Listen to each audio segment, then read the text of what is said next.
SIR এর camp বসানো হয়েছে মালিয়াডাঙ্গায়। বোকরা 1 নম্বর অঞ্চলের মালিয়াডাঙ্গায় একদিকে যেমন জোর কদমে চলছে ভোট প্রচার ও তার পাশাপাশি এক অন্য রকমের ছবি উঠে এলো আমাদের ক্যামেরায়। আজকে মালিয়াডাঙ্গায় এসআইআর ক্যাম্প বসানো হয়েছে। তৃণমূল কংগ্রেসের প্রার্থী বাইরন বিশ্বাসের নেতৃত্বে কথা রাখলেন তৃণমূল কংগ্রেসের প্রার্থী বাইরন বিশ্বাস। এখন দেখার বিষয় এই এসআইআর ক্যাম্পে কতটা সুরাহা মিলবে সেই দিকেই তাকিয়ে আছে মালিয়াডাঙ্গার ভোটাররা।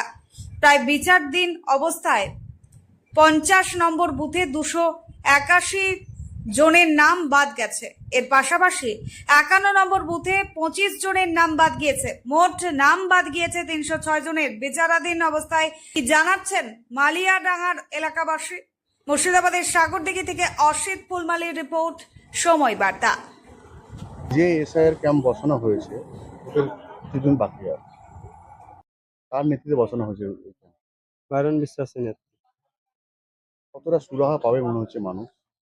মানুষ সুরাহা পাবে। কতজন মানুষের নাম বাদ গেছে? আমাদের বুথে 281 জনের, আর 50 নম্বর বুথের, আর 51 নম্বর বুথের হচ্ছে 25 জনের। টোটাল আমাদের গ্রামের হচ্ছে 306 জনের। আপনার নাম?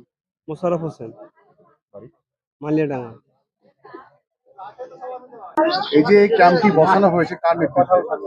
আমাদের তৃণমূল কংগ্রেসের প্রিয় প্রার্থী বাইরন বিশ্বাসের নেতৃত্বে। কোথায় ক্যাম্প করছে? ক্যাম্পটা হচ্ছে আজকে মালিয়াডাঙ্গা গ্রামে, বোখারা 1 অঞ্চলের অন্তর্গত মালিয়াডাঙ্গা গ্রাম। অবশ্যই আমাদের গ্রামের মানুষ আজকে খুবই উপকৃত। এই ক্যাম্পটা আমাদের এর আগে হওয়ারই কথা ছিল, কথা দিয়েছিল বাইরন বিশ্বাস যে হবে ক্যাম্পটা, কিন্তু সাগরদিঘি তো আমাদের অনেক বড় অ্যাসেম্বলি, পরপর প্রতিটা গ্রামে হচ্ছে, ওই জন্য আগে হয়নি, আজকে হচ্ছে।